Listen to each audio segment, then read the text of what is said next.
Hey, you guys. Today we're going to do Love and Hip Hop Hollywood Season 1, Episode 8. Sorry about the lighting, but you guys know I'm still not home. I leave tonight.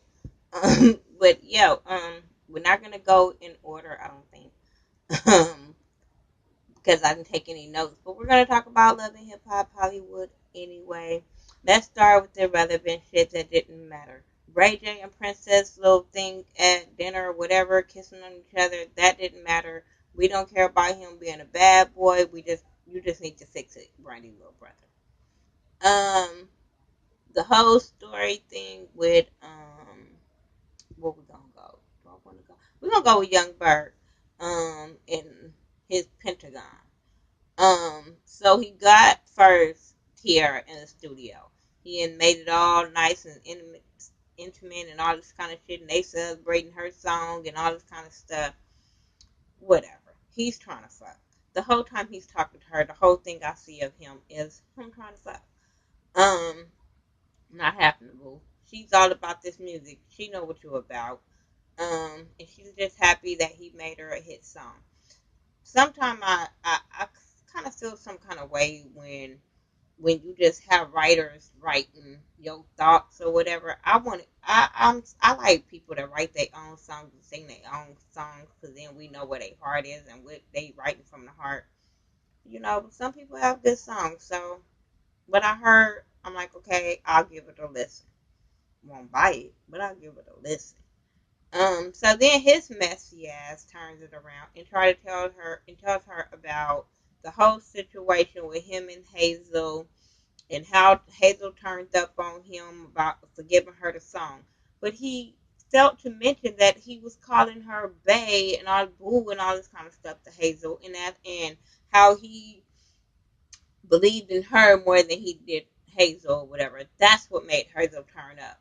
She's like, why would Hazel be tripping? We not fucking and all this kind of stuff. And I'm sitting there like, because he made it seem that way. That's why.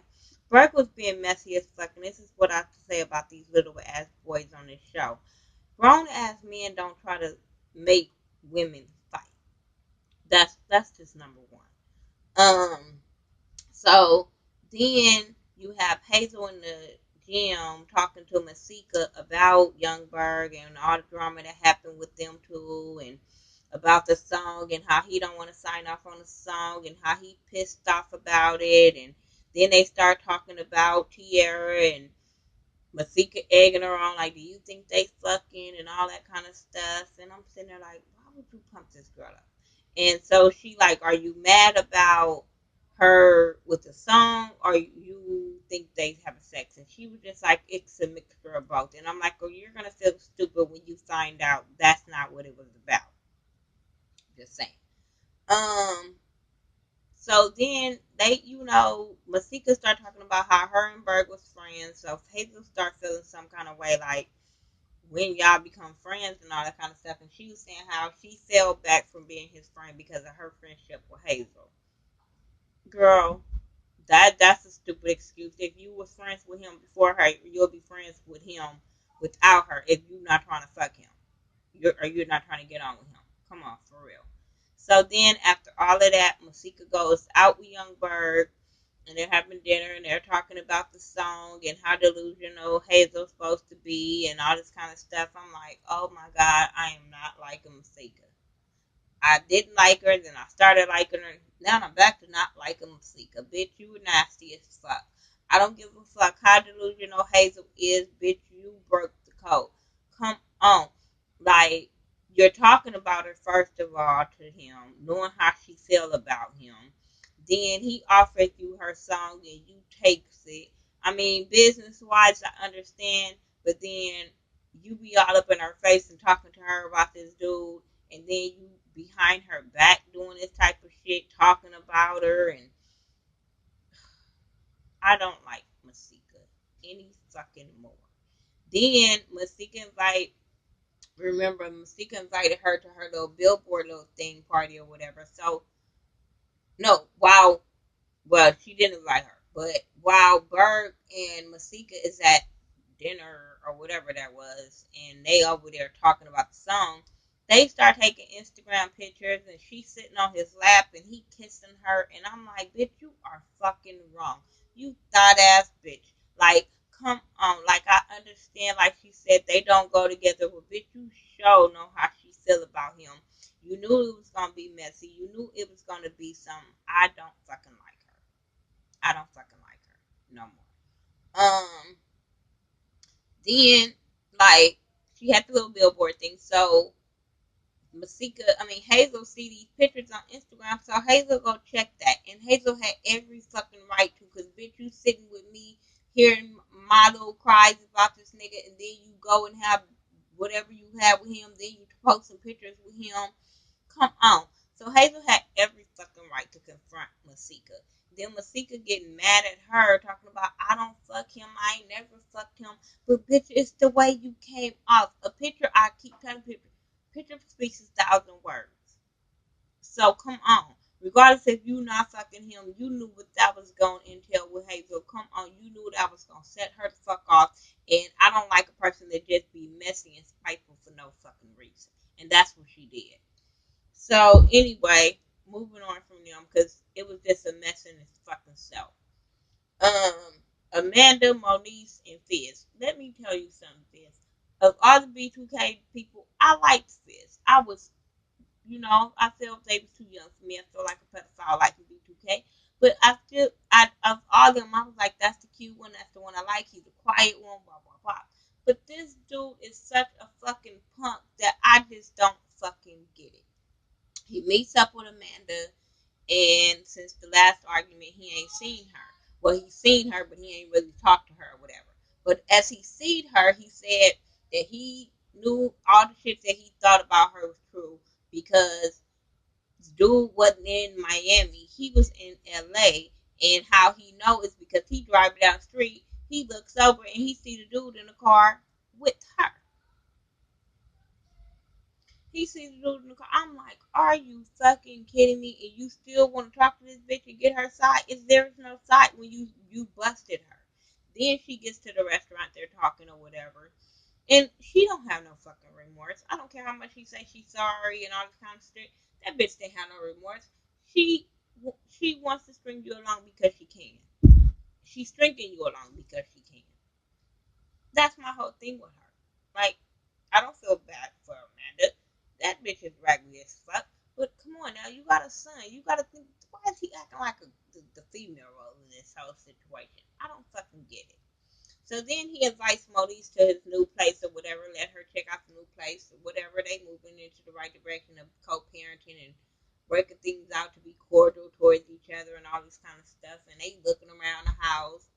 He's telling her about Amanda's problems and how she got commitment issues and all this kind of stuff. And then they looking around the house, they're talking, and she's making jokes. She know the cameras is on, but she's talking about he got an extra room. She can come stay over there, and she just playing up on him and all this kind of stuff. And I'm sitting there like, this girl know what she doing. Come on now, we all know what she doing as a woman. But then she meets up with Moniece or whatever. Moniece and Amanda meets up. Because before they meet up, Fizz meets up with Amanda. She comes over to the new house, check out the new house. They talking about the new house or whatever. Now she want to work the shit out again. This old flip flopper ass bitch. She want to work things out because she didn't care about the relationship at first. But when he mentioned that Moniece came to the house and how Moniece wanted to move in, all of a sudden, her man, he can't do that. She overstepping boundaries. And I'm sitting there like, bitch, y'all don't go together. And you did all this shit. Now you want to throw around rules and all this bullshit. Bitch, fall back. Fall the fuck way back. I don't like Amanda neither. Fall the fuck way back. Now you want to have something to say after you and fucked around on him and this and that. Now, girl, boo. So she meets up with Amanda. Moniece. Amanda and Moniece meet up. Moniece came at her correct. Like, look, I don't want you around my son because you're not consistent around him. You and his daddy break up every fucking time you turn around. A lot of people is going to probably say, well, Well, how can she talk? She's not around him either. But I'm like, well, bitches, I don't want to confuse him any more than he probably already is. And then she over there like, well, me and Drew and broke up 1,000 times. So she like, you broke up on my son 1,000 times? No. Yeah, you did, bitch. Because there's a child involved. Every time you in and out, there's a child involved, you dumb bitch. And if you was a mother, you would know. That's how mothers, I'm just saying. Come on. There's a child involved. And I'm getting mad at Monique, Sis, and Amanda because there's a child involved. All of you acting like stupid ass, ignorant ass kids. When you all need to grow the fuck up because there's a child involved. Come on. Real talk. There's a child involved. This boy is gonna grow up with this for the rest of his fucking life, and all you guys are acting like kids. So anyway, her and Monique is going back and forth, back and forth. This girl keep on calling Monique crazy and delusional. Monique keep telling her like, stop calling me that, stop disrespecting me, yada yada yada. The dumb girl keep on doing it, and I'm sitting there like, she keep warning you. She keep warning you. And you know, I do feel like people get too old where you gotta throw hands to get your points across. But I'm like, God damn, how many times if you know she crazy, her baby daddy and told you she crazy, how many times does she have to tell you she crazy before she pop off and show you she's fucking crazy? I'm just saying. Like, how many times, Amanda? Like, she kept on telling her that. She takes off her jacket in slow motion. Put her jacket on the seat. Steady talks to her saying, stop disrespecting me. And you steady doing it. That's why she snatched you like you were supposed to get snatched. I'm sorry. Amanda was supposed to get snatched. Because she got warned too many fucking times to stop being disrespectful. When I'm trying to come at you like a woman because I'm telling you that it's about my son. It's not about Drew. But you not even giving a fuck about her coming at you about Drew. I mean about her son. You so busy worried about because she said she would move in and be around your man. You so busy worried about your dick that you come on. Sis, get that little bitch together like real talk. Then the next thing we gonna see her tell him to handle her or whatever. And I'm like, bitch, you should have handled her. You can't tell no man to handle no woman.